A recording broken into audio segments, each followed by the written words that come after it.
पत्रिका कार्यक्रमाची पत्रिका आणून ठेव.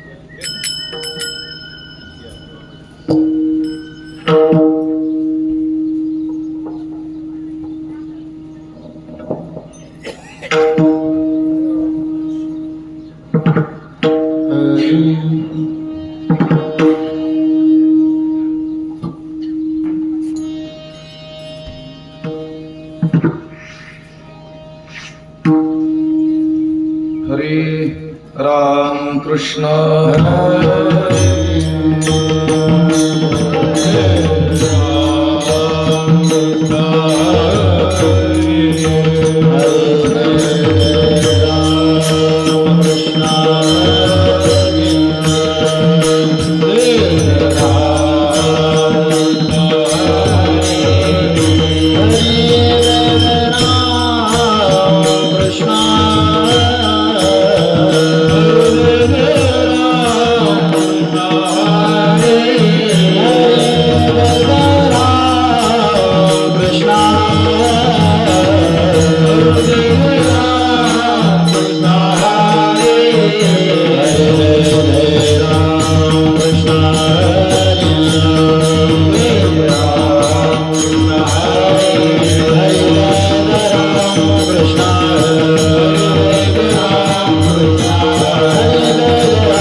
तुमची दासीचा दास करून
दास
Oh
तुमची ये दासीचा दास करुणी ठेवा, तुमची ये दासीचा दास करुणी ठेवा, आशीर्वाद द्यावा हाची मज, नवविधा काय बोलली जी भक्ती, द्यावी माझे हाती संतजनी. तुका म्हणे तुमच्या पायाच्या आधारे, तुका म्हणे तुमच्या पायाच्या आधारे, उतरे न खरी भवनदी, नवविधा काय बोलली जी भक्ती, द्यावी माझे हाती संतजनी. विठ्ठल विठ्ठल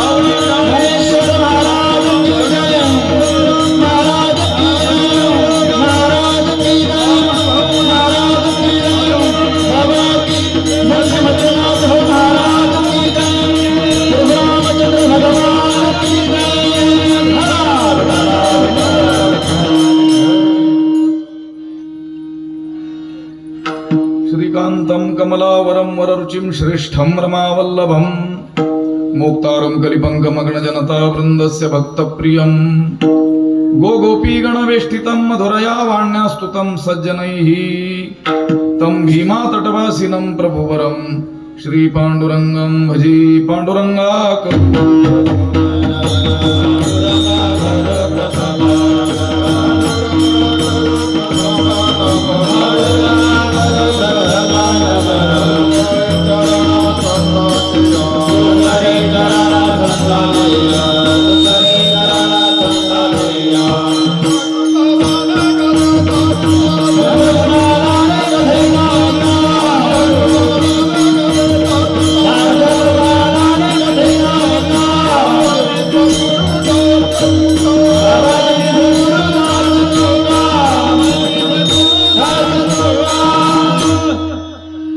नमामि सद्गुरुं शान्तं सच्चिदानंद विग्रहं, पूर्ण ब्रह्म परानंद मीशमालंदी वल्लभम.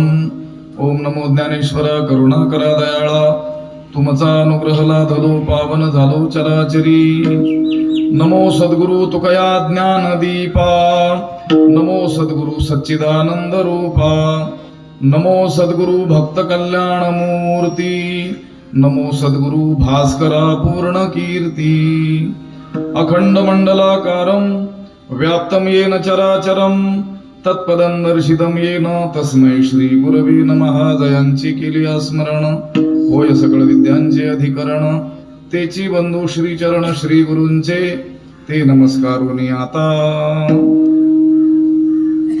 तुमची दासीचा दास करुणी ठेवा, आशीर्वाद द्यावा हाची मज, नवविधा काय बोलली जी भक्ती, द्यावी माझे हाती संतजनी. प्राप्तस्थळी कीर्तन रूपी सेवेसाठी उपस्थित केलेला हा अभंग जगद्गुरु संत श्रेष्ठ वैराग्य शिरोमणी श्री तुकाराम महाराज यांचा 3 चरणांचा असून, या अभंगद्वारे जगद्गुरु तुकाराम महाराज हे संत जनांकडे दास्यत्वाची याचना करत आहेत. विठ्ठल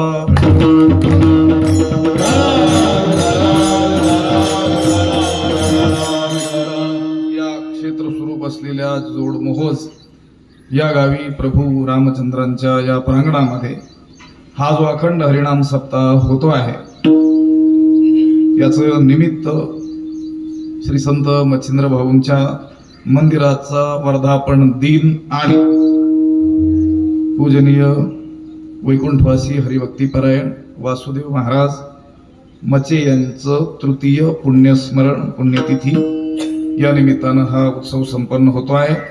या सप्ताहातील हे उपांत्य कीर्तन आहे, जागराचं कीर्तन आहे. उद्या काला आहे, मला कल्पनाच नव्हती. बापूंनी सांगितलं जागर आहे म्हणून. मी संतपर एका भंगरात्री चिंतनाला घेतला होता राहुरी तालुक्यात. त्याचं थोडंसं राहिलं होतं, म्हटलं इथं पुरं करून टाकू निळोबरायांचं एक अभंग. पण ठीक आहे, आजचा जो अभंग आहे तो संतपरही आहे आणि संतांकडे मागणी करणाराही आहे. आज मागणी करायची आहे देवाकडे करावी किंवा देवतुल्य संतांकडे करावी. उत्सव संतांचा असल्यामुळे संतांकडेच मागणी संभवते. या ठिकाणी हा जो उत्सव, त्या उत्सवामधील हे कीर्तन आणि कीर्तनासाठी गावातील परिसरातील वारकरी मंडळी, थोर ज्येष्ठ मंडळी, गुणीजन मंडळी, महाराज मंडळी या ठिकाणी उपस्थित आहेत आणि या सर्वांच्या उपस्थितीत ही सेवा आपल्याला पार पाडायची आहे. अभंगाचा शब्दशः अर्थ एकदा सरळ सरळ आपल्याला सांगतो. तुकाराम महाराज संत जनांसमोर हात जोडून विनम्रतेनं उभा आहेत आणि संत जनांना म्हणतात, हे संतजन हो, जरी तुमचा दास मला तुम्ही करून घेत नसाल हरकत नाही, तेवढं पुण्य माझ्या पदरी नसेल, पण तुमच्या पदरी असलेली जी एक दासी आहे तिचा तरी मला तुम्ही काय करा, दास करा. आणि हाच माझ्यासाठी आशीर्वाद असणार आहे. याच आशीर्वादाची याचना मी आपल्याकडे करतो आहे. या ठिकाणी दासी शब्द जो आहे उपलक्षण आहे. दासी शब्दाचा इथला अर्थ दास असाच आहे. पण कुणी म्हणेल मग सरळ सरळ तुमची दासाचा दास करून ठेवा असं पुल्लिंगी शब्दाचा प्रयोग का केला नाही, दासी या स्त्रीलिंगी शब्दाचा प्रयोग का केला असावा असं दुराग्रहाने कोणी विचारीलच.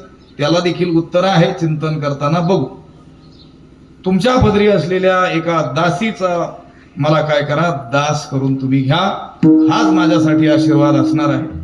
आणि हे संतजन हो, तुम्ही ज्या स्थितीला पोहोचलात, भगवंताची प्राप्ती तुम्ही तुमच्या जीवनामध्ये करून घेतली, ती तुम्ही भक्तिबळानं करून घेतली असं तुम्ही ठिकठिकाणी वर्णन केलेलं आहे.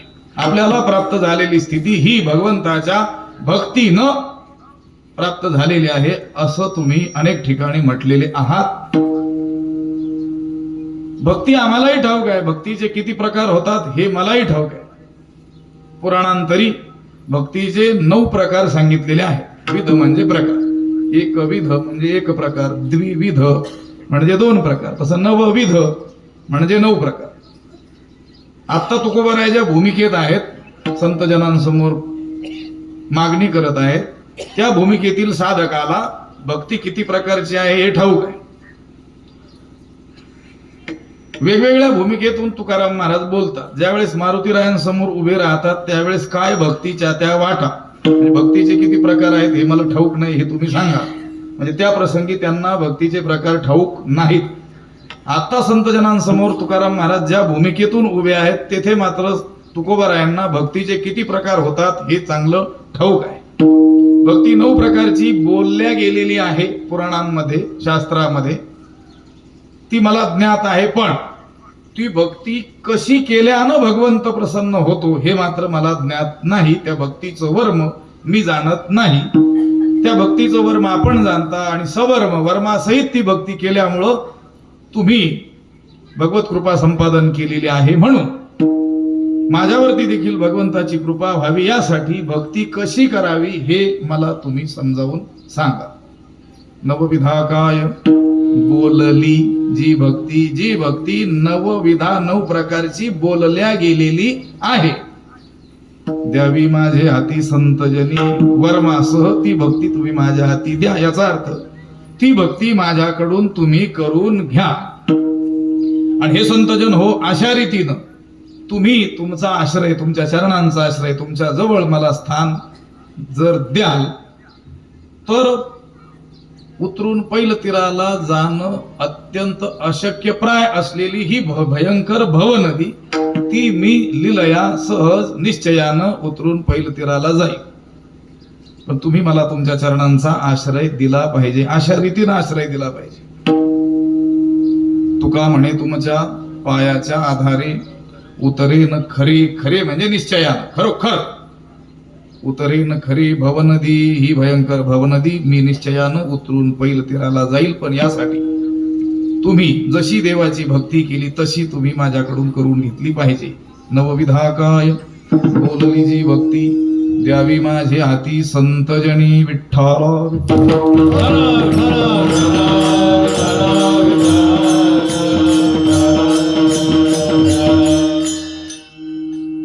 संतांकडे मागणी केलेली आहे आणि दास्यत्वाची मागणी केलेली आहे. दास्यत्व कुणीही मागून घेत नाही. मला दास करा असा कोणताही जीव म्हणत नाही. सगळ्यांना प्रभू व्हायचंय, सगळ्यांना स्वामी व्हायचंय, सगळ्यांना मालक व्हायचंय.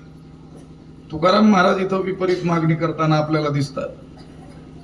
जगस्पृहेयास्पद एक सार्वभौम पद, न मरणे निर्विवाद जगा पढी. जगातील प्रत्येक जीव सार्वभौमत्वाचीच इच्छा करतोय.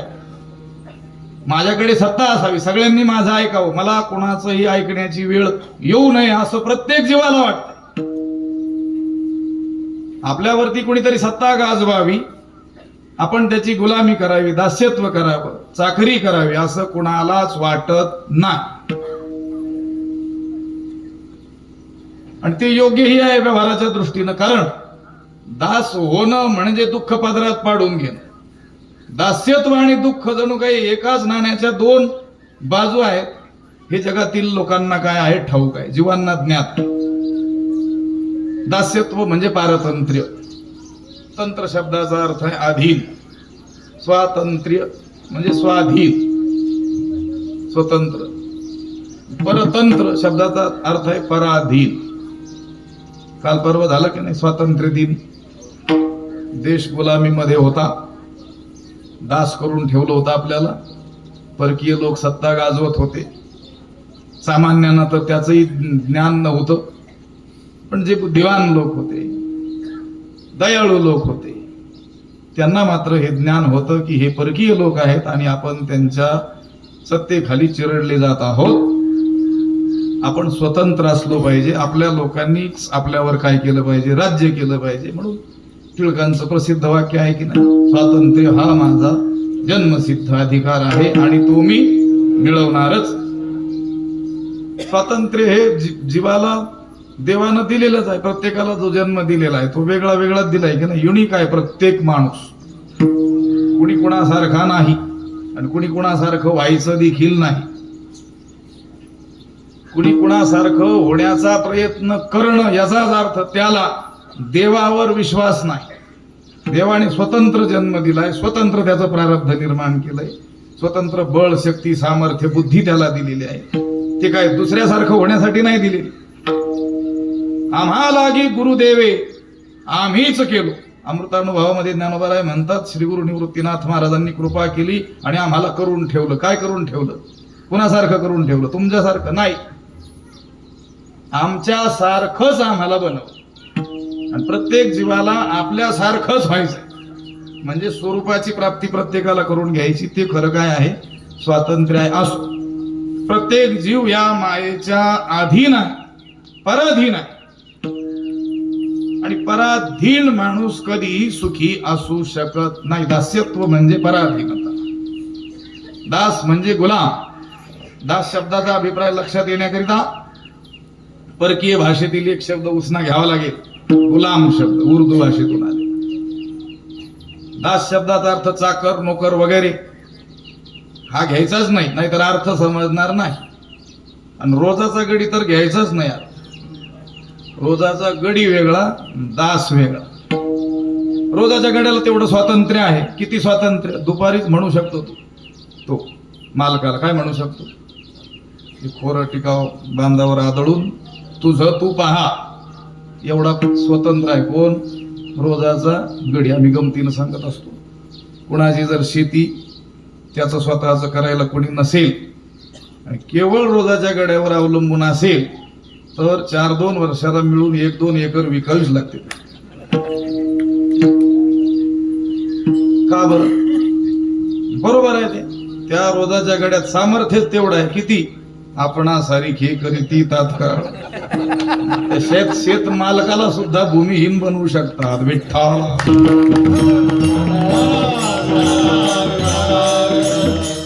दास म्हणजे पूर्ण पराधीन, पूर्ण परतंत्र, दुसऱ्याच्या आधी गुलाम. त्याची विक्री होते गुलामांची पूर्वीच्या काळी. आपल्याही भारतीय संस्कृतीत जर डोकावून पाहिलं पाठीमाग महाभारतादी ग्रंथांमध्ये तरी देखील आपल्याला याचे पुरावे आढळतात. जसे वस्तू पदार्थ विकले जातात तशी माणसं विकली जायची, ती विकत घेतली जायची आणि आयुष्यभर त्यांच्याकडून कामं करून घेतली जायची. त्यांना म्हणतात दास. स्वयं विक्रीत देहस्य सेवकस्य कुतः सुखम. शास्त्रकारांनी सांगितलं स्वतः देहानं जो विकल्या गेलेला आहे त्याला कसलं आलंय सुख. स्वाभिप्राय परोक्षस्य परचित्तानुवर्तिनः स्वयं विक्रीत देहस्य सेवकस्य कुतः सुखम. तो जो सेवक आहे, तो जो दास आहे, तो जो गुलाम आहे, त्याला कसलं आलंय डोंबल्याचं सुख. कारण स्व अभिप्राय परोक्षस्य, त्याला स्वतःच मत मांडण्याचा अधिकार नाही. एखादी गोष्ट अयोग्य घडत असेल तरी देखील तो सांगू शकत नाही हे अनुचित आहे, हे अयोग्य आहे. तो भलेही बुद्धिमान असेल, कोण दास, आणि त्याचा स्वामी निर्बुद्धाचा राजा असेल तरी देखील तो गडी म्हणजे तो जो सेवक दास तो सांगू शकत नाही मालक हे योग्य नाही. म्हणून स्व अभिप्राय परोक्ष, स्वतःच कोणतंच मत मांडण्याचा त्याला अधिकार नाही आहे. परचित्तानुवर्तीना, आणि जे वर्तन करायचंय ते त्याला वाटतंय म्हणून नाही वर्तन करायचं, मालकाला वाटतंय तसं त्याने वागायचं. मालक उठ म्हटला की उठायचं, बस म्हटला की बसायचं. पण लक्षात घ्या बरं का, दास शब्दाचं चिंतन आपण करतो तर रोजाच्या घडी डोक्यातच आणू नका. आता उलट झालंय, त्या मालकाला त्याने उठ म्हटलं की उठावं लागतं. गुलाम शब्द लक्षात ठेवा म्हणजे लक्षात येईल. जो विकल्या गेलेला आहे, स्वयं विक्रीत देहस्य सेवकस्य कुतः सुखम, आणि स्वतः देहानं जो विकल्या गेलेला आहे अशा दासाला कसलं आलंय सुख. कारण तो पराधीन आहे. पराधीन सपने हो सुख नाही. विठ्ठला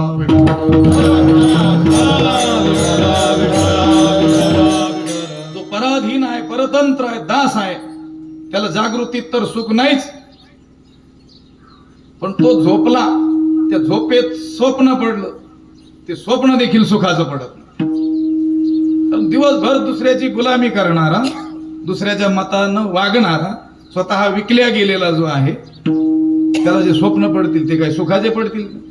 ते तुकोबर आहे म्हणतील दुःख ते काहीचे नाही स्वप्नाचे, हा म्हणेल सुख ते काहीचे नाही स्वप्नाशी.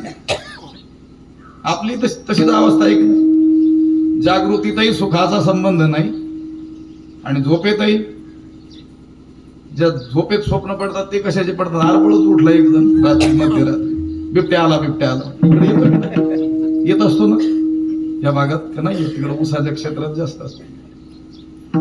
घरचे म्हटले घरात झोपलेल्या आत इथं कुठं बिबट्या आला, स्वप्नात आला होता. स्वप्नात देखील सुख नाही कुणाला, परतंत्र माणसाला. हे लोकांना ठाऊक आहे म्हणून कोणीही दास होऊ इच्छित नाही. विठ्ठला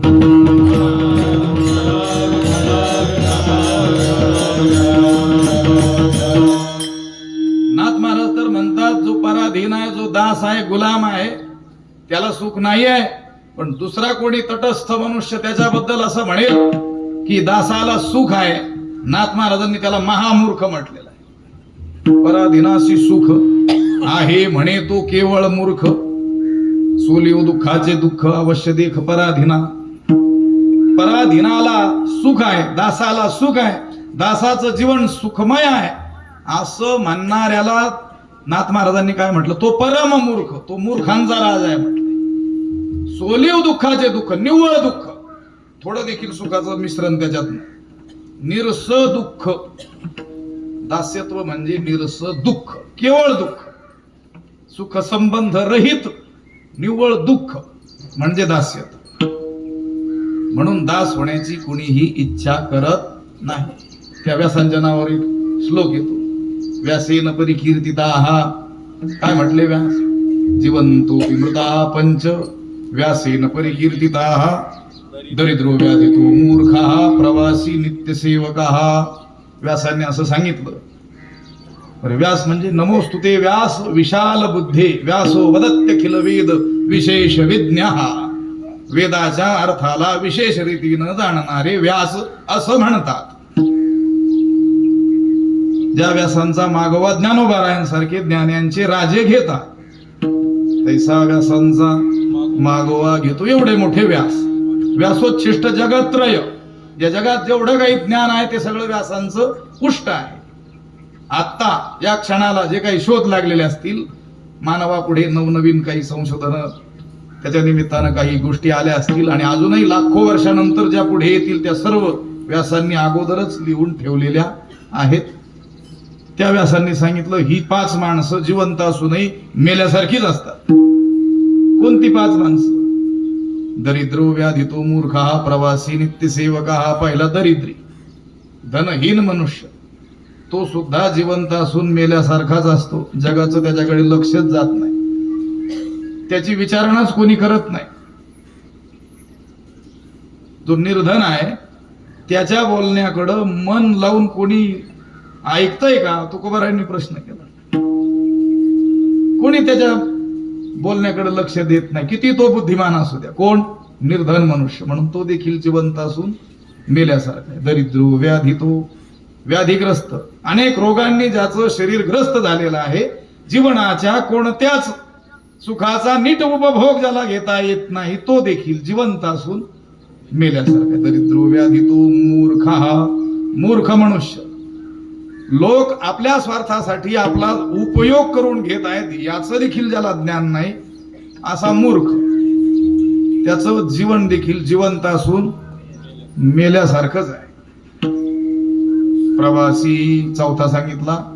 प्रवासी ज्याला नित्य प्रवास करावा लागतो, तो देखील जिवंत असून मेल्यासारखाच आहे. लोकांना वाटतं बरे फिरतात हे गाडीमध्ये, फिरून बघता की 2-4 दिवस,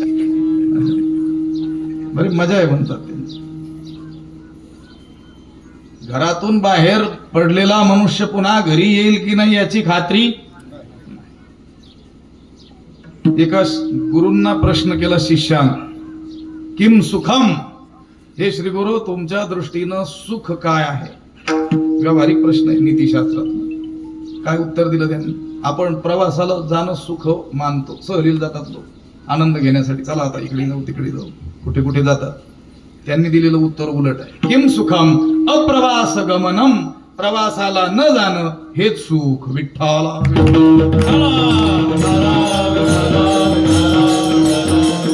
प्रवासी देखील जिवंत असून मेल्यासारखाच आहे. 4 झाले. दरिद्री पुरुष, व्याधिग्रस्त, रोगी मनुष्य, मूर्ख मनुष्य आणि प्रवासी. नित्य प्रवास ज्याला करावा लागतो. आता 5वा जो सांगितलं त्याच्याशी देणं घेणं आहे आपल्याला. नित्य सेवका. हा नित्य सेवा ज्याला करावी लागतो तो. शेवगावची नित्य सेवा नाही, ते व्याधी तो वर्गात येऊन गेले अगोदर, लक्षात आलं. नित्य सेवा. आता मला सांगा, हे नोकरदार लोक आहे, नित्य सेवक आहेत का? ते नाही. त्यांचं ठरलेलं आहे किती तास? 8 तास. ते लिहिलेले त्यांच्या मनावर, जेवढे जातील तेवढे. रोजाच्या कडे ते ठरलेलं आहे का? नाही. त्याच्या मनात येईल तोपर्यंत. पण दास, नित्य सेवक या पदाने दास सांगितलं. मग ज्याचं जीवन जिवंत असूनही मेल्यासारखं आहे, एवढं दुःखमय जीवन ज्या दासाच्या वाट्याला येतं, ते दास्यत्व कोणी मागेल का? शहाणा मनुष्य तर कोणी मागणार नाही, जाणता मनुष्य कोणी मागणार नाही, पण लहान बालक सुद्धा कोणाचा दास होऊ इच्छित नाही. बोलण्याकडे लक्ष असेल तरच कळेल. तुम्हाला मानसशास्त्रज्ञांनी केलेली न्यूनगंड शब्दाची एक व्याख्या सांगायची, जी 2 भागात आहे. त्याच्यातला अर्धा भाग आता मला उपयोगाचा वाटतो. बरेच लोक न्यूनगंडानं पछाडलेले आहेत. असो, मला फक्त त्या व्याख्येशी देणं घेणं आहे. त्यांनी सांगितलं, उपजतच स्वगौरवाची तीव्र भावना, त्याच्यात प्लस, त्याच्यात धन मिळवायचं. काय मिळवायचं? स्वसामर्थ्याच्या उणीवेची जाणीव. त्यातून न्यूनगंड होतो. विठ्ठल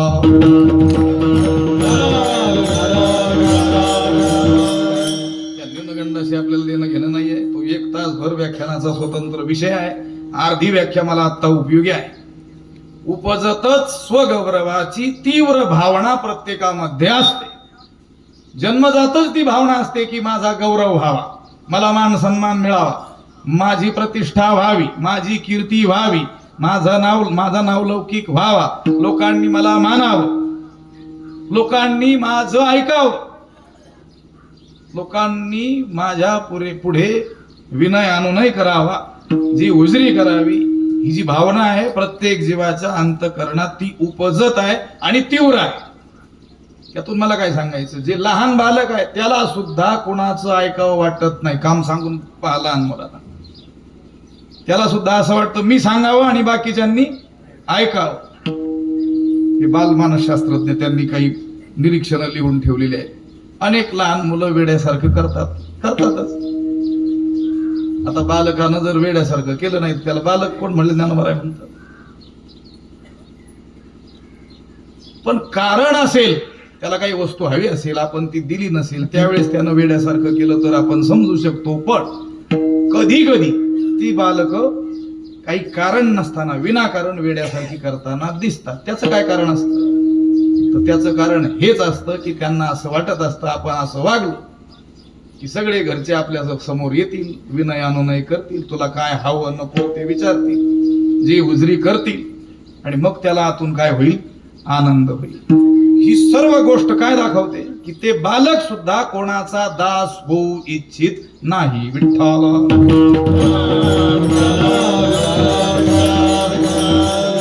बालकाचं सोडून द्या, जे पशु पक्षी आहेत ते सुद्धा पराधीन राहू इच्छित नाहीत. आपण त्यांना बळे बांधतो, लक्षात आलं, आणि आपण त्यांच्यावर आरोप करतो, नाही आमची जी गाय आहे ना, बैल आहेत ना, फार गरीब आहे. आता त्याला त्याचा नाईलाज असतो त्याला बिचारायचा, असे सोडून पहा बरं त्याला. त्याला आपण बळेच काय केलं असतं? बंधनात टाकलेलं असतं. तो सुद्धा कुणाच्या दास्यत्वात राहू इच्छित नाही. मग कोणताही जीव दास्यत्व इच्छितच नसेल, दास्यत्व म्हणजे जर दुःखच असेल, तर संत दास्यत्वाची याचना का करतात? विठ्ठल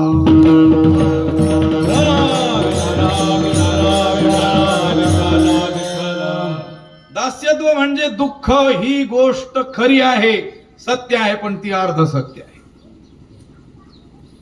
दास्यत्व म्हणजे दुःख बरोबर आहे, पण तिथं प्रश्न केला पाहिजे, कुणाचं दास्यत्व म्हणजे दुःख? मी प्रश्न करतो आपल्याला, पिणं चांगलं की वाईट हो? पटकन सांगायचं बरं, काहीच नाही कळलं नाही, इंग्रजीत थोडंच बोलतो. पिणं चांगलं की वाईट? वाईट म्हटलेलं. मला काय विचारायचं होतं? पाणी पिणं.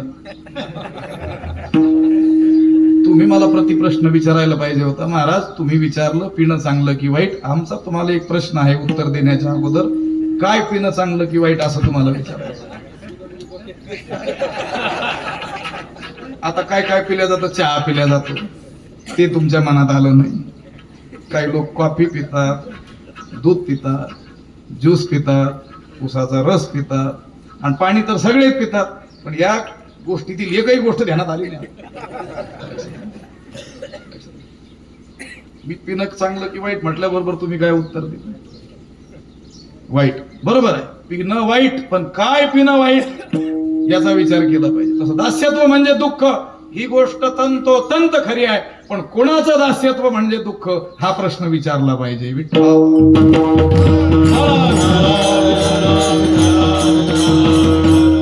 प्रकार आहेत का दास्यत्वाचे? आहेत ना, अजून वेळ आहे तर करावे लागतील की नाही.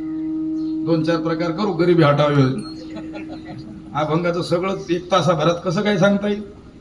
वैकुंठ सद्गुरू वक्ते बाबा म्हणायचे कीर्तन प्रवचन 1 तासात कसं काय एका अभंगाचा सगळा अर्थ सांगण्यात येईल? महिना त्याच्यावर पाठ घेऊन चिंतन केले तर काहीतरी थोडं हाती लागल्यासारखं होईल. 1 तासात कसं काय सांगायचं? कीर्तन प्रवचन गरिबी हटाव योजना आहेत म्हणायची. आम्ही बाबांना म्हटलं, बाबा तुम्ही म्हटलं कीर्तन प्रवचन गरिबी हटाव योजना आहे, ठीक आहे, योजना गरिबी हटाव का असे ना, पण कमीत कमी त्या योजनेत भ्रष्टाचार तरी नको. विठ्ठल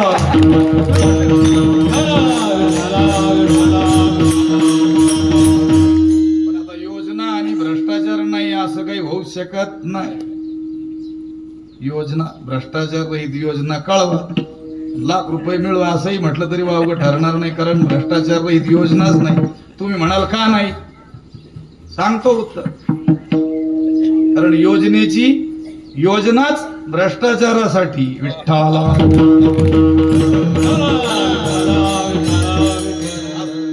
तासाभरात कसं काय त्याचं चिंतन होईल? जेवढं होईल तेवढं. प्रकार आहेत दास्यत्वाचे. संसाराचं दास्यत्व, देवाचं दास्यत्व, संतांचं दास्यत्व आणि संतांच्या दासांचं दास्यत्व. विठ्ठल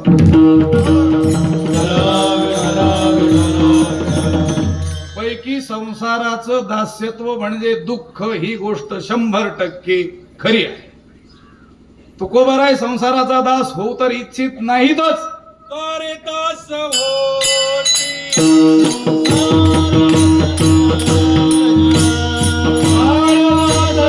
होती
तुकोबाराय स्वतः संसाराचा दास होऊ तरी इच्छित नाहीतच, कारण त्यांनी संसाराचं वास्तव स्वरूप जाणलेलं आहे.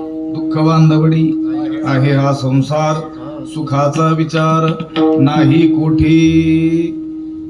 दुःख स्वरूप दुःखमय असलेला हा संसार, याचा दास तुकोबाराय होऊ इच्छित नाहीतच, पण जीवांना देखील ते संसाराचा दास होण्यापासून थांबवतात.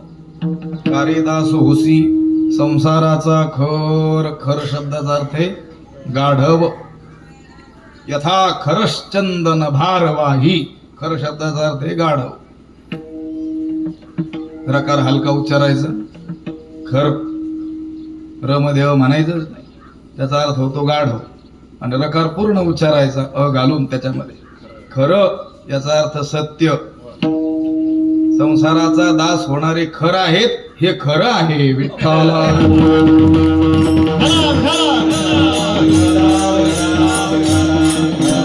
किती दुःख, दुःखाचे डोंगर भोगावाया. किलो 2 किलो दुःखाची टेकडी. अनेक दुःखे सांगू कीर्ती, सकळ संसाराची स्थिती. नाचाही पाषाण ठगाती, ऐका पचिती भरला.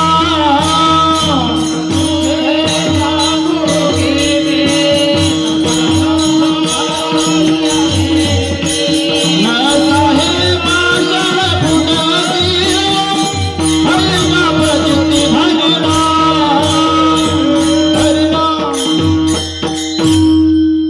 संसाराच्या अंगी अवघीच व्यसने. आम्ही या कीर्तने शुद्ध झालो.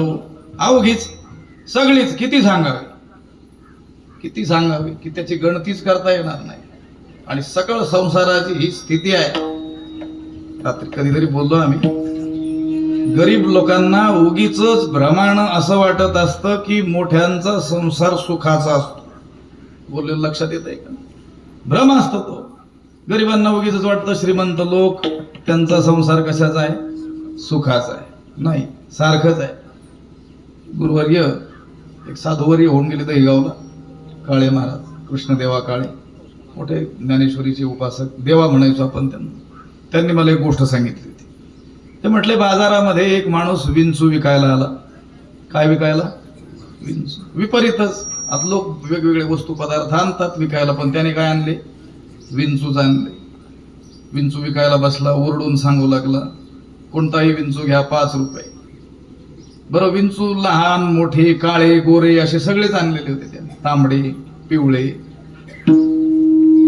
एक माणसाला आश्चर्य वाटलं. त्याला वाटलं जरा चौकशी करू. काही घ्यायचं तर नव्हतं, पण चौकशी करायला हरकत नाही. गेला त्याच्याकडे. त्याला विचारलं, का रे बाबा, तू विंचू विकायला आणले, हे अघटितच घडलं. ठीक आहे, आणले तर आणले. पुन्हा त्याची विक्री करताना तुला तारतम्य नाही म्हटलं. काय विकायला आणावं हेही कळे ना, आणि केवढ्याला ती वस्तू विकली पाहिजे याचंही तुला काही नाही, भान नाही.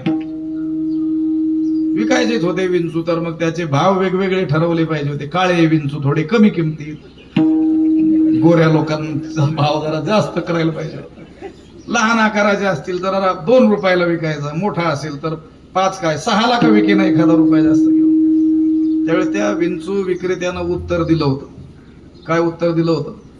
तो म्हटला, मालक असं आहे, विंचू काळा असो की गोरा असो, विंचू लहान असो की मोठा असो, दणका सारखाच आहे. विठ्ठला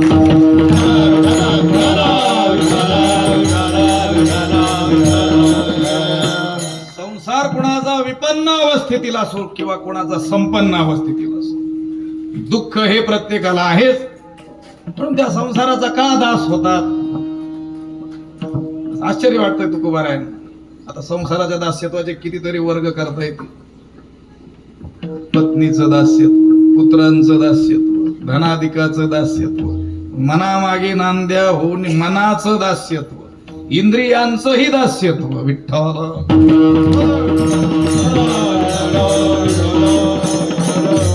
एक श्लोक आठवतोय, आता बोलून गेलो विषय तर.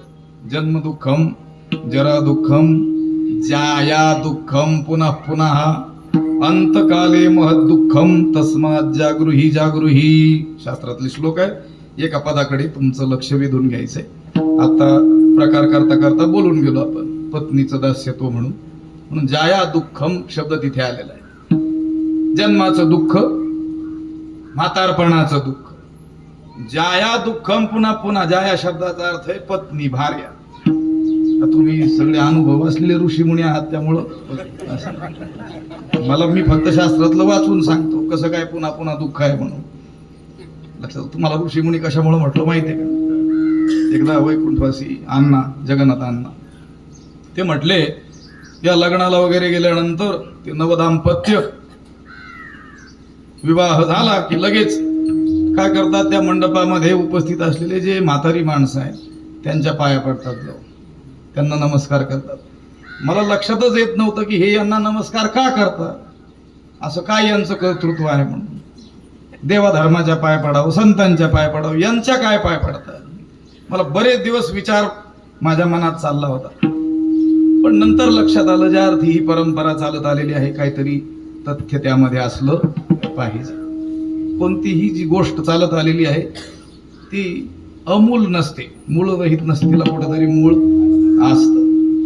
ते म्हणले नंतर विचारांती माझ्या लक्षात आलं की ते जे नवविवाहित, ते दाम्पत्य, ते नववधूवर त्या म्हाताऱ्या लोकांच्या पाय पडतात, ही गोष्ट उचितच आहे का?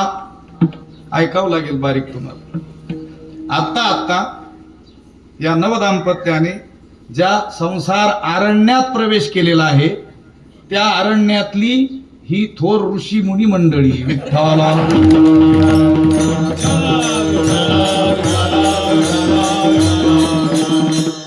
जाया दुःखम, पुन्हा पुन्हा. संसाराचं दास्यत्व म्हणजे पत्नीचं, पुत्राचं, धनाधिकाचं, बुद्धीचं, तुमच्या मनाचं, इंद्रियांचं दास्यत्व. आणि हे दास्यत्व निश्चितच दुःखाला कारण आहे. इंद्रियांची दिने आम्ही केलो नाराय. या इंद्रियांनी आम्हाला काय केलं? दीन करून टाकलं. विठ्ठला बरोबर आहे. स्वतःही संसाराचा दास होऊ इच्छित नाहीत आणि दुसऱ्यालाही होऊ देऊ इच्छित नाहीत. संसाराचं दास्यत्व, देवाचं दास्यत्व. धन्य आम्ही जन्मालो, दास विठोबाचे झालो. आम्ही दैवाची दास पंढरी रायाची. संतांनी स्वतःला काय म्हणून घेतलेलं आहे? देवाचे दास म्हणून घेतलेलं आहे, संतांचे दास म्हणून घेतलेला आहे.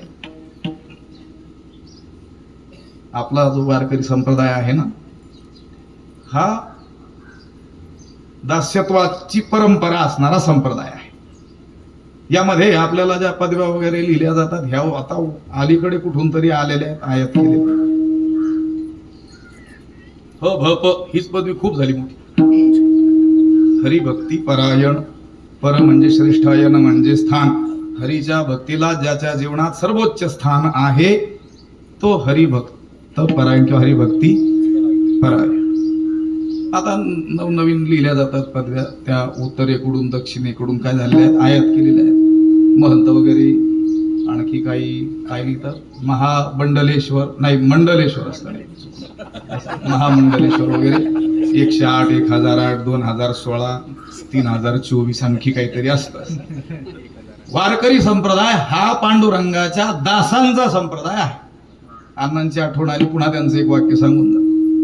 ते म्हणायचे या परप्रांतातून महाराष्ट्रामध्ये उपदेश करायला जे लोक येतात, ज्ञान द्यायला जे लोक येतात, त्यांना आमचं आग्रहाचं सांगणं आहे, तुम्ही येऊच नका असं आम्ही म्हणत नाही.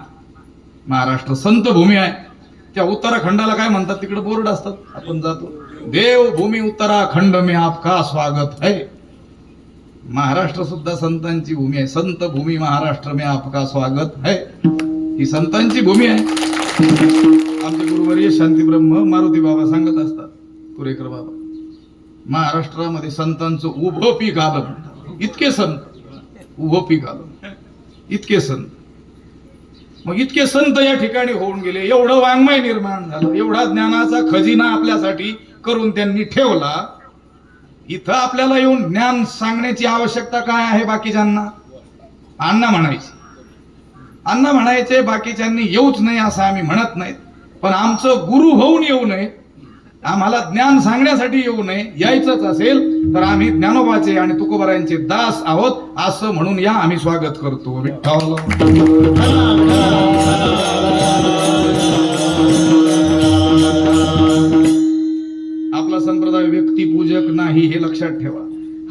तत्वपूजक संप्रदाय आहे. व्यक्ती केवळ त्या तत्ववहनाचं एक माध्यम आहे.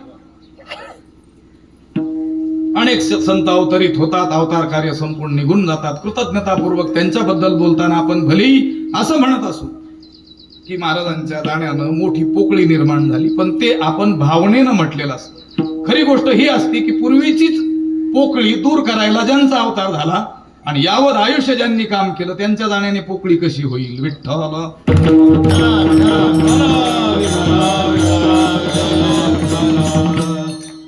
देवाचे दास, आपण सगळेजण पांडुरंगाचे दास.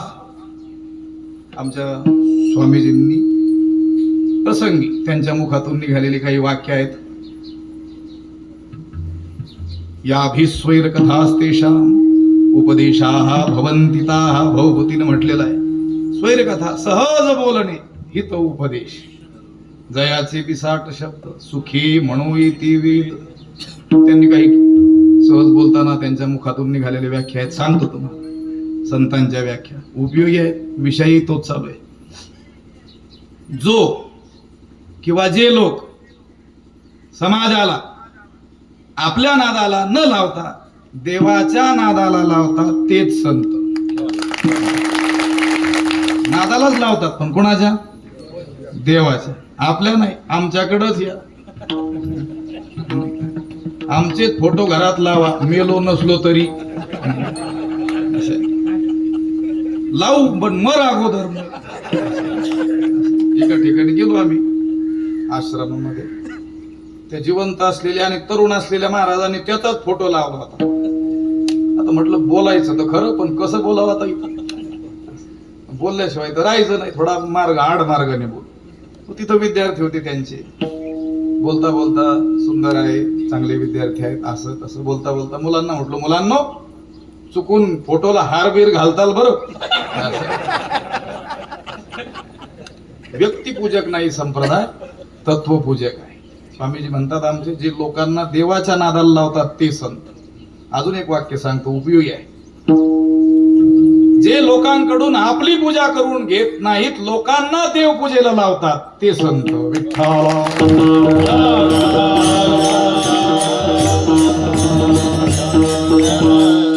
माझं ध्यान करा.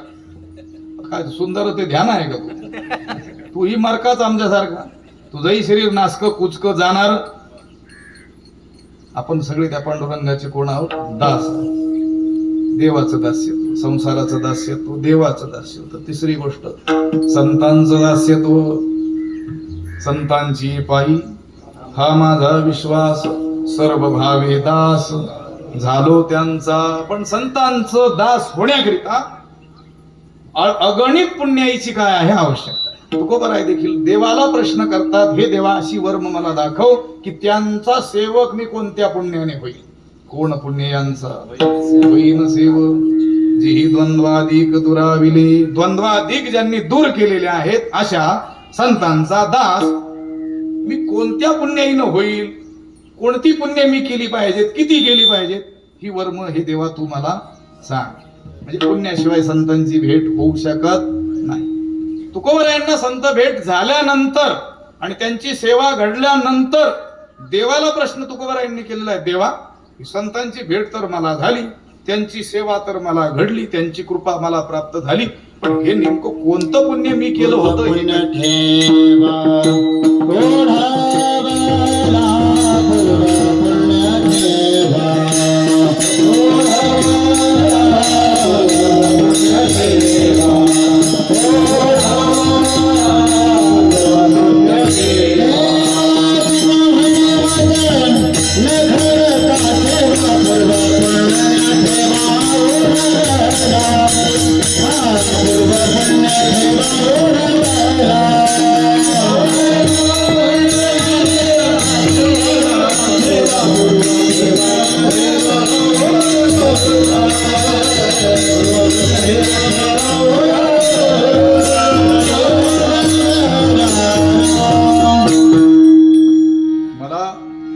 त्यांची सेवा केल्याचं आठवत नाही, पण त्यांची कृपा माझ्यावर झाली. काहीतरी मागच्या जन्मातलं काय असलं पाहिजे, पुण्य असलं पाहिजे, पण ते पुण्य मला दिसत नाही. कोणतं पुण्य मी केलं हे मला कळत नाही. कोणा पुण्या फळ आली आजी देखिली पाऊले, ऐसे नेनो नारायणा संती सांभाळिले दिना विठ्ठला.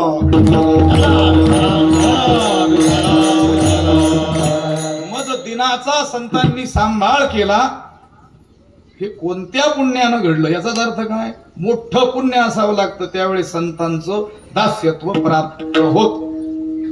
तुकोबाराय आज ज्या भूमिकेमध्ये आहे, ज्या साधकाच्या भूमिकेत असतील, तुकोबाराय म्हणतात हे संतजन हो, तुमचा दास होण्याकरिता जेवढं पुण्य आवश्यक आहे कदाचित माझ्या पदरी तेवढं पुण्य नसेल, हरकत नाही. तुमचा दास मला तुम्ही करून घेऊ शकत नसाल, अडचण असेल, हरकत नाही.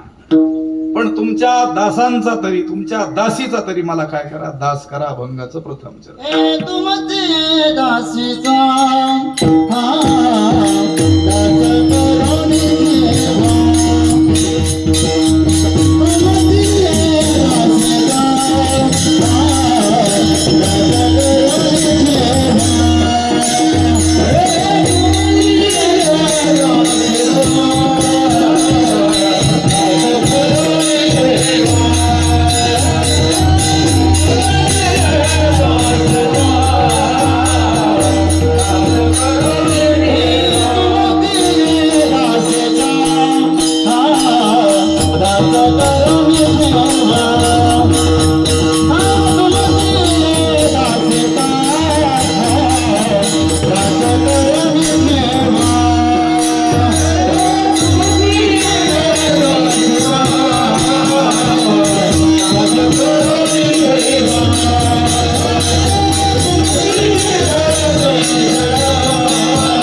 दास करून ठेवा. दास करुणी ठेवा आशीर्वाद द्यावा हाची मज. तुकोबाराय संतजनांना म्हणतात तुमच्या पदरी असलेली जी दासी तिचा का होईना मला काय करा, तुम्ही दास करून ठेवा.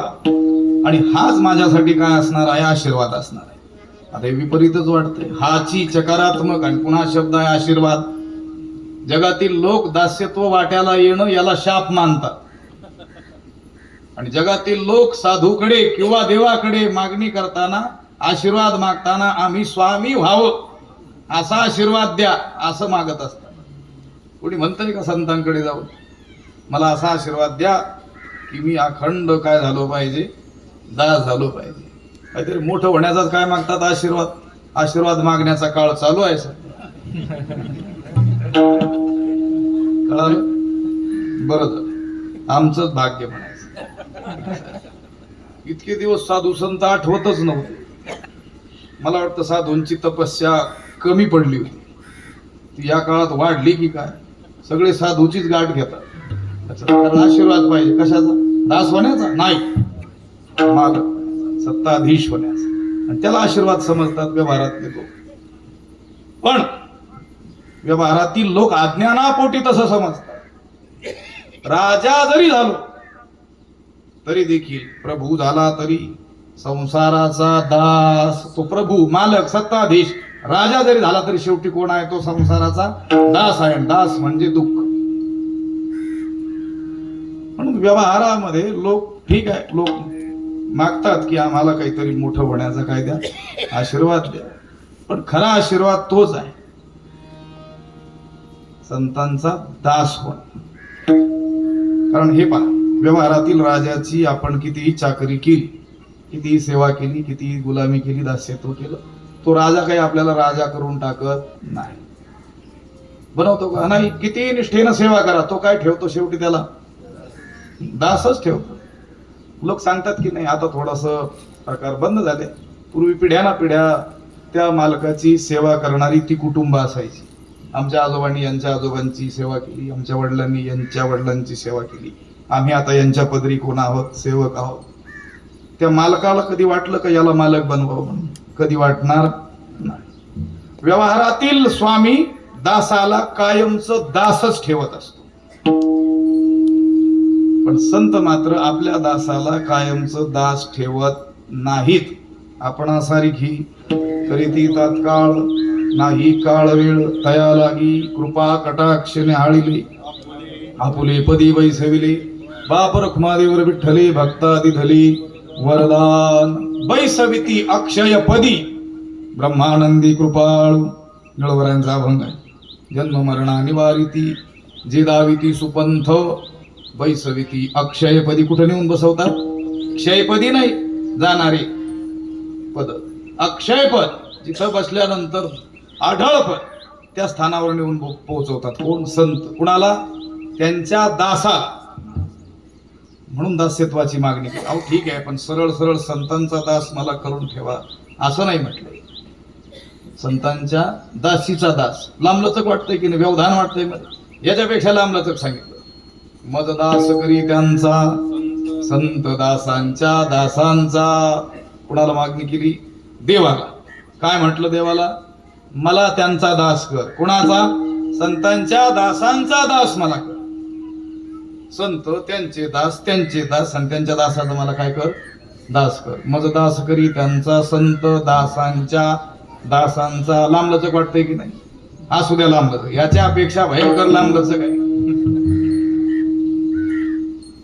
एक महात्मा भगवंतापुढे उभे राहून देवाला म्हणतात, देवा मज्जन्मना फलमिदम मधुकैट भारी मत प्रार्थनीय मदनुग्रह येश एव त्वद्भृत्य भृत्य परिचारक भृत्य भृत्य भृत्यस्य भृत्य इति मां स्मर लोकनाथ.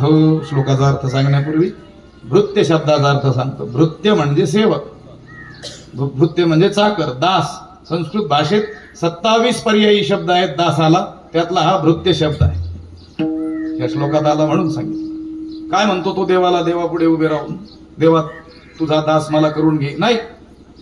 मज्जन्मना फलमिदम मधुकैट भारे. हे मधु आणि कैटभ दैत्यांच्या अरी असलेल्या, शत्रू असलेल्या विष्णू परमात्म्या, मज्जन्मना इदम फलम, मी जन्माला आलो त्याचं साचं फळ मला आज प्राप्त झालं असं मी मानी. मत प्रार्थनीय, माझी प्रार्थना सफल झाली असंही मी मानी. मद अनुग्रह येशैव, हे देवा तुम्ही माझ्यावर अनुग्रह केला असं मी मानीन जर तुम्ही माझी प्रार्थना ऐकली तर. काय आहे प्रार्थना? त्वद्भृत्य भृत्य परिचारक भृत्य भृत्य भृत्यस्य भृत्य इति मां स्मर लोकनाथ. हे देवा तुझा जो दास आहे, त्याचा जो दास आहे, त्याचा जो दास आहे, त्याचा जो दास आहे, त्याचा जो दास आहे, त्याच्या दासाचा दास मला केलं तर. विठ्ठला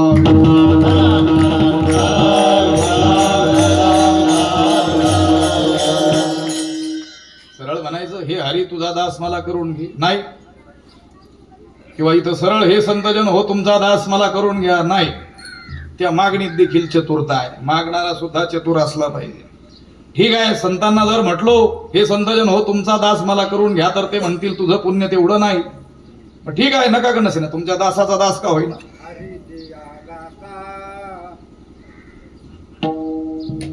दिशा चुकली आपली थोडीशी. विठ्ठला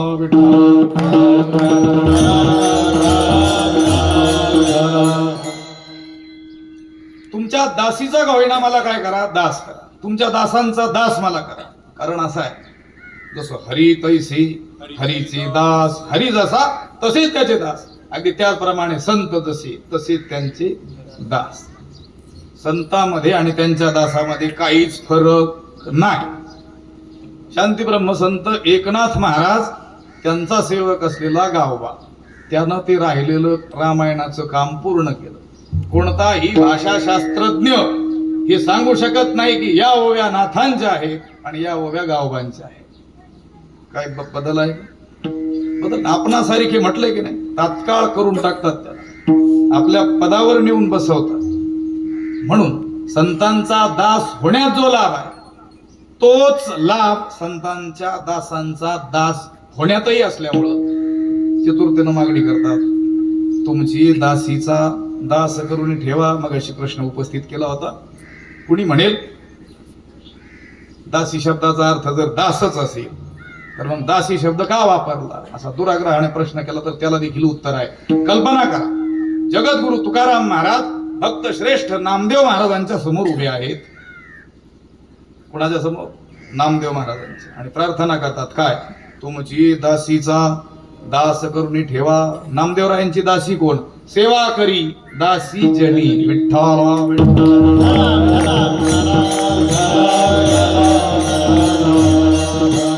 तुमची दासीचा दास करून ठेवा, आशीर्वाद द्यावा हाची मज. यालाच मी आशीर्वाद समजतो. संतांच्या दासांचा दास होणं हाच माझ्यासाठी काय असणार आहे? आशीर्वाद असणार आहे. आणि हे संतजन हो, तुम्ही ज्या स्थितीला पोहोचलात, परमात्म्याची कृपा तुम्ही संपादन केली, परमात्म्याला संतुष्ट केलं, प्रसन्न केलं आणि ते भक्तिबळानं केलं असं तुम्ही ठिकठिकाणी म्हटलेलं आहे. संतांनी भक्ती मार्गानेच देवाला प्राप्त केलं. मनोवाचातीत तुझे हे स्वरूप म्हणून माप, भक्ती केली भक्तीची आमापे, मोजितो अनंता इतराने तत्वता न मोजावे. मोजताच येणार नाही. आम्ही भक्ती बळानच हे सगळं काय केलं, प्राप्त केलं असं त्यांनी सगळ्या ठिकाणी लिहून ठेवलेलं आहे. तुकोबारा ज्या भूमिकेत आहेत त्या साधकाला आपाततः श्रवण करून हे ज्ञात आहे की भक्तीचे प्रकार किती आहेत. श्रवणम, कीर्तनम, विष्णो स्मरणम, पादसेवनम, अर्चनम, वंदनम, दास्यम, सख्यम, आत्मनिवेदनम, ही 9 प्रकारची काय आहे? भक्ती आहे.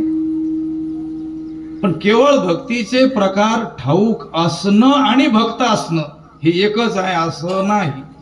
माझं बोललेलं लक्षात येते. वैराग्यावरती उत्कृष्ट व्याख्यान करता येतं याचा अर्थ तो वैराग्यवान आहे असं नाही. विठ्ठला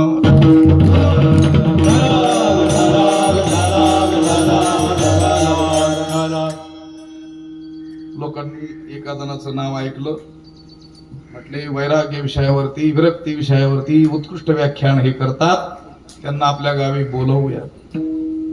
गेले तारीख घेण्यासाठी, तर ते काही भेटले नाही. त्यांचे अनुयायी भेटले आणि त्यांनी सांगितलं महाराज येतील, तुम्हाला जी तारीख हवी आहे येतील, काही हरकत नाही म्हटलं. आणि वैराग्य विषयावर इतकं उत्कृष्ट व्याख्यान तर उभ्या महाराष्ट्रात कोणी करत नाही म्हटलं. ते लोकही खुश झाले, जायला निघाले. त्यावेळेस त्या PA जो आहे त्याने सांगितलं, ते म्हटले गोष्ट अशी आहे, तुमच्या गावी येतील, वैराग्य विषयावर उत्कृष्ट व्याख्यान करतील, तुम्हाला ही तारीख दिलेली आहे, बरोबर वेळेवर आम्ही येऊ, पण जाताना अर्धे पैसे 25,000 द्यावे लागतील. कळालं का काही? म्हणजे किती घेत होते? कशाचे? काय सांगायचं? त्या रामायणाची गंमतच आहे.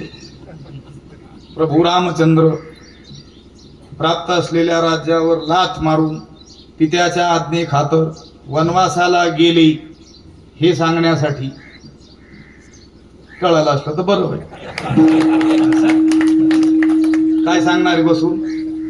कुठं? AC मध्ये. तिथं बसून काय सांगायचं? राम वनवासाला गेले, प्रचंड दुःख त्यांनी भोगलं. लक्षात आलं? वल्कल परिधान केली, कंदमुळं फळं भक्षण केली हे सांगण्याचे.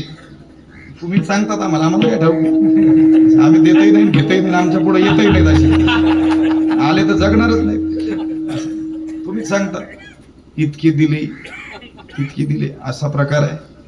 केवळ वैराग्य विषयाची माहिती असणं म्हणजे अंगी वैराग्य असणं असं नव्हे. अगदी त्याचप्रमाणे केवळ भक्तीचे प्रकार इतके आहेत आणि एका एका प्रकारावर उत्कृष्ट बोलता येणं म्हणजे भक्त असणं असं नव्हे. भक्ती केली तर भक्त. औषधांची केवळ नावं माहीत आहेत म्हणून त्याचा रोग गेलेला आहे असं नव्हे. ते औषध सेवनच करावं लागेल. केवळ पाठच आहेत औषधांची नावं, ह्या रोगावर हे औषध, आणि तोच रोगग्रस्त आहे का? औषध खाल्लं नाही. घास किती वेळेस खाऊन चावून खायचा असतो सांगतात लोक. 32 काय 32,000 वेळेस चावला गिळलाच नाही, तृप्ती होणार नाही, भूक जाणार नाही. तहानलेला माणूस तोंडात पाणी घेतलं, तासभर गुळणा तसाच धरला, गिळलाच नाही, तहान जाणार नाही. औषध केवळ ज्ञातच आहे किंवा मुखातच घेतलं, पण गिळलं नाही, काय जाणार नाही? रोग जाणार नाही. तसं ज्ञान केवळ कंठातच राहिलो, मुखे बोले ब्रह्मज्ञान, पुढे मनी धन आणि मान ऐसियाची करिता सेवा, काय सुख होय जीवा. मुखानं केवळ ब्रह्मज्ञान, तोंड भरो का विचारा, ज्ञानोबराय म्हणा, अंतकरणी विषयासी धारा. तोंडामध्ये विचारच विचार, तोंड उघडलं की विचार, वैराग्य, विवेक इत्यादी. अंतकरणामध्ये अभिलाषा आहे, देव म्हणतो मी त्याला प्राप्त होत नसतो.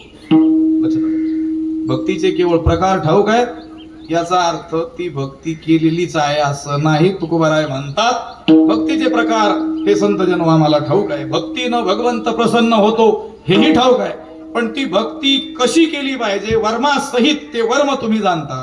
भक्तीचे ते वर्म जयाची हाती दया घरी शांती क्षमा दया, भक्तीचं वर्म तुम्ही जाणता. ती वर्मासहित भक्ती तुम्ही माझ्या हाती द्या. अभंगाचं दुसरं चरण. नवविधा भक्ती बोलिलेची भक्ती, नवविधा काय बोलिलेची भक्ती, नवविधा काय बोलिलेची भक्ती, नवविधा बोलिलेची भक्ती.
नवविधा काय बोलली जी भक्ती द्यावी माझे हाती संतजनी. तुकोबाराय संतजनांना म्हणतात की 9 प्रकारची भक्ती जी पुराणांतरी सांगितल्या गेलेली आहे ती वर्मासह तुम्ही माझ्या हाती द्या. याचा अर्थ ती भक्ती तुम्ही माझ्याकडून करून घ्या. कारण भक्तीचं वर्म तुम्ही जाणत आहात. भक्ती कशा रीतीनं केल्यानंतर भगवंत कृपा करतो हे तुम्हाला ज्ञात आहे, अनुभूत आहे. कारण संतांकडे जे ज्ञान आहे त्या ज्ञानाला अनुभव असं म्हणतात आणि आपल्याला जे ज्ञान असतं त्याला माहिती असं म्हणतात. इंग्रजीमध्ये चांगले 2 शब्द आहेत, इन्फॉर्मेशन आणि नॉलेज. इन्फॉर्मेशन म्हणजे माहिती, खूप माहिती आहे, भरमसाठ पाठांतर आहे, सगळं ज्ञात आहे. पण अनुभव नसेल तर अनुभवा वाचून बडबडते असं म्हटलं. तुकोबाराय त्या अनुभवा वाचून बोलण्याला काय म्हणतात? बगबग म्हणतात. मंडुकी वटवट तैसे ते गा. या पावसाळ्यात बेडकं जशी डराव करतात, निरर्थक, त्याचा काही अर्थच असत नाही. तसं ते बोलणं ठरेल जर अनुभव नसेल तर. केवळ भक्तीविषयी बोलणं म्हणजे भक्त असणं असं नव्हे. मी वारंवार हे वाक्य बोलून गेलेलो आहे. लोकांची तशी फसगत होते. लोक नाहकच आमच्यासारख्यांना संत समजू लागतात. अशामुळं संतांनी कीर्तनं केली, आम्ही कीर्तनं करतो, त्यामुळं लोकांना वाटतं हेही संत असले पाहिजेत. आणि त्याने काय होते? समाजाची फसवणूक होण्याची दाट शक्यता असते. ज्या ज्या क्षेत्रांमध्ये फसवणूक होते त्यातलं सगळ्यात फसवणूक होणारं हे धर्मक्षेत्र आहे. संतांना संत लक्षणं वारंवार सांगण्याची गरज यासाठीच पडली. कोण संत आहेत हेही सांगण्याबरोबर कोण संत नाहीत हेही सांगण्याची गरज त्यासाठीच पडलेली दिसून येते. केवळ मौखिक माहिती असणं म्हणजे ज्ञान असणं असं नव्हे. अमृताची गोडी पुढीला सांगसी आपण उपाशी मरोनिया. तुकोबाराय एकानं उत्कृष्ट व्याख्यान केलं, अमृत किती मधुर आहे, अमृताची गोडी कशी आहे, अमृत कसं आहे. तासभर व्याख्यान केलं. ऐकणाऱ्यातील एकाला वाटलं नक्की यांनी अमृत पिऊनच आलेले असले पाहिजे. विचारलं त्यांना, ज्या अर्थी तुम्ही एवढं उत्कृष्ट व्याख्यान केलं, एवढी तुम्हाला माहिती आहे अमृताबद्दल, याचा अर्थ तुम्ही अमृत पिलेले असले पाहिजे. त्याने सांगितलं अमृत कसलं, अमृत तुल्य सुद्धा मिळालं नाही. चहाला अमृत तुल्य म्हणतात लोक. तो उपवासी आहे, स्वतः उपवासी असून दुसऱ्याला काय सांगतो? अमृताची गोडी पुढीला सांग, पुढच्यांना तो सांगतो. तशी गत होते. पण केवळ भक्तीचे प्रकार ज्ञात असणं, त्यांची नावं ठाऊक असणं, त्याची लक्षणं ठाऊक असणं म्हणजे भक्त असणं असं नव्हे. भगवंत भक्ती केल्यानं प्रसन्न होईल की भक्तीविषयी माहिती गोळा केल्याने प्रसन्न होईल? भक्ती शब्द घेतला व्याख्यानाला, 4 तास अस्खलित व्याख्यान केलं, त्याने देव प्रसन्न होईल का? नाही. त्याने जर भक्ती केली नाही तर तो प्रसन्न होणार नाही. भक्तीचे प्रकार गमतीनं सांगूयात, वेळ थोडीशी राहिली. पहिली भक्ती कोणती? श्रवणम. श्रवण ही काय आहे? भक्ती आहे. दुसरी कोणती? कीर्तनम. दुसरी भक्ती कीर्तन आहे. अगोदर श्रवण केलं पाहिजे, मग दुसरी भक्ती करता येते, कीर्तन. अनेकांनी कुठंच श्रवण केलेलं नसतं. त्यांना वाटतं लोकांनी आमचं श्रवण करावं. पायऱ्या आहेत की नाही? अगोदर श्रवण. बहुश्रुत शब्द आहे आपल्याकडे विद्वानाला, प्रतिशब्द. बहुश्रुत ज्याने खूप ऐकलेलं आहे. जुने लोक खूप ऐकायचे, खूप लोकांचं ऐकलं, एका एका विषयावर अनेक वेळेस ऐकलं, त्याला विद्वान मानतात. मग त्याला सांगण्याचा काय होता? अधिकार प्राप्त होते. एक उभी सांगतो, तिचा संदर्भ इकडे जोडूया आपण. ज्ञानोबाराय ज्ञानेश्वरी संबंधांना बोलताना असं म्हणतात, तैसा प्रबंधु हा श्रवणी लागत खेवो समाधी आणि ऐकिलिया ही वाखाणी काय व्यसन न लवी. प्रश्न केलेला आहे ज्ञानोबाराय. हा ज्ञानेश्वरी प्रबंध ऐकता क्षणीच समाधी अवस्था प्राप्त करून देतो. श्रवणा सवे सुमना समाधी जोडी, खेचराची आई म्हणा आणि सात्विकाचा पाना. श्रवणा सवे सुमना समाधी जोडी. सुमन चांगल्या मनाचे, निर्मळ मनाचे जे असतील त्यांनी ज्ञानेश्वरी ऐकल्याबरोबर त्यांना समाधी अवस्था प्राप्त होते. आणि त्यांनी ज्ञानेश्वरी एकदा का ऐकली, विषय काय चालला ऐकण्याचा, श्रवण, ऐकली याही ज्ञानेश्वरी चांगल्या रीतीनं त्यांनी ऐकली याही वाखानी म्हणजे व्याख्यानाचं. काय व्यसन न लवी, ज्ञानेश्वरी ग्रंथ व्यसन लावतो माणसाला. कशाचं? व्याख्यानाचं, सांगण्याचं, दुसऱ्याला समजावून सांगण्याचं. कधी? ऐकल्यानंतर. मी म्हणतो ऐकल्यानंतर ते व्यसन लागलं तर उत्तम, पण काहींना ते कोणाचं न ऐकताच व्यसन लागलं. कशाचं? दुसऱ्याला सांगण्याचं. लक्षात अगोदर भक्ती पहिली तर कर. श्रवणम कीर्तनम विष्णू स्मरणम पादसेवनम अर्चनम वंदनम दास्यम सख्यम आत्मनिवेदनम, हे भक्तीचे 9 प्रकार आहेत. आणि संतांनी ही भक्ती करून देवाला काय केलं आहे? प्राप्त करून घेतलेलं आहे. पहिल्या चरणात दास्यत्वाची जी मागणी केली मारुतीराय, त्या मारुतीराय दास्यत्व निकट हनुमंते पै केले म्हणून देखिले रामचरण. भक्तीचाच एक प्रकार असलेला दास्य भक्ती हा प्रकार मारुतीरायांच्या जीवनात ठळकपणे आपल्याला दिसून येतो. प्रत्येक संतांच्या जीवनात कोणत्या तरी भक्तीचा एक ठळक प्रकार आपल्याला दिसून येईल. संतांचं दास्यत्व असेल, देवाचं दास्यत्व असेल, श्रीगुरूंचं दास्यत्व असेल. श्रीगुरूंचे होवन आपण मी होईन आणि दास होऊन करीन दास्य तिथीच. त्यांच्या घरी मी काय करीन? दास्य करीन. मोठा प्रकार गुरु दास्यत्वाचा, गुरु भक्तीचा. त्या आचार्योपासनम पदावर 100 ओव्या ज्ञानोबारायांनी विस्तारानं दिले. हा देह असताना, जिवंत असताना, देहात प्राण असताना तर मी गुरूंची सेवा करीलच, पण मरणोत्तर सुद्धा पंचतत्वात विलीन हा देह झाल्यानंतर सुद्धा त्या तत्वामध्ये या देहातील तत्व मी मिळविल. ये शरीरची माती मिळविन ती एकशिती, जे श्री गुरु चरण उभे ठाती. ज्या ठिकाणी माझे श्री गुरु उभे राहतील त्यांच्या चरणाखालची माती मी होईल. एवढं दास्यत्व सांगितलेलं. मोठा प्रकार आहे.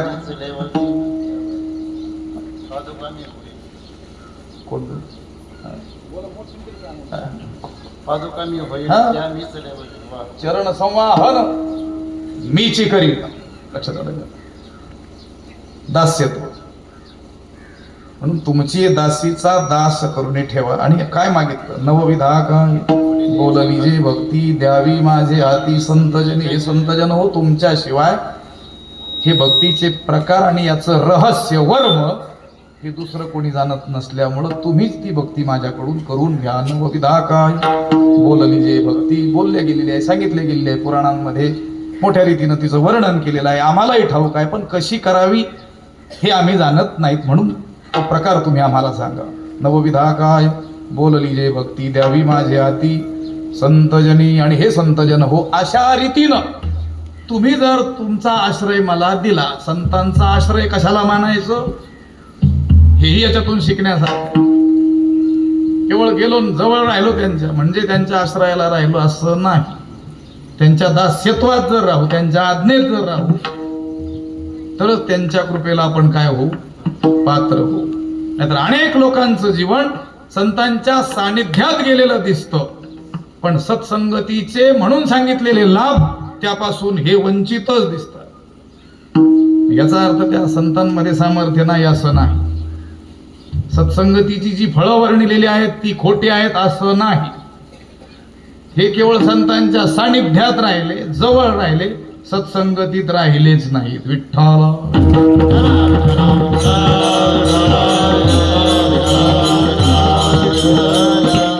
संतांचा आश्रय प्राप्त होणं म्हणजे त्यांची कृपा प्राप्त होणं. केवळ आश्रय म्हणजे तिथं पडोली राहीन तर ये ठाई झोपूनच राहायचं तिथं जाऊन. लोक जातात संतांजवळ, काहीच करत नाहीत काम, काही सेवा नाही, काही नाही. विचारलं तर सांगतात तुकोबारांनी सांगितलं आम्हाला काय? पडून राहीन तर ये ठाई. उगाच संत उगाच पडून राहील म्हणजे काही वाचायचं नाही, काही नाही, काही न मागे न करी काही तुझ्या नगा विठोबा. उगाच शब्दाचा तिथला अर्थ आहे स्व उद्धारासाठी आता स्वबुद्धीनं मी कोणताच प्रयत्न करणार नाही, ते सांगतील तेच मी करील. तो उगाच शब्दाचा अर्थ आहे. पण तो उगाच शब्दाचा अर्थ कळून न घेता उगीच काहीतरी म्हणत असतं. लक्षात, त्यांच्या आश्रयाला राहील, त्यांच्या आज्ञेत राहील. तुकोबाराय संतजनांना म्हणतात, अशा रीतीनं तुम्ही तुमच्या चरणांचा आश्रय जर आम्हाला द्याल, मला द्या, तर ही भयंकर असलेली भवनदी निश्चयानं मी उतरून पैल फिरायला जाईल. शेवटचं चरण. तुका मन तुमचा पायाचा दारे, तुका मन तुमचा पायाचा दारे.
जय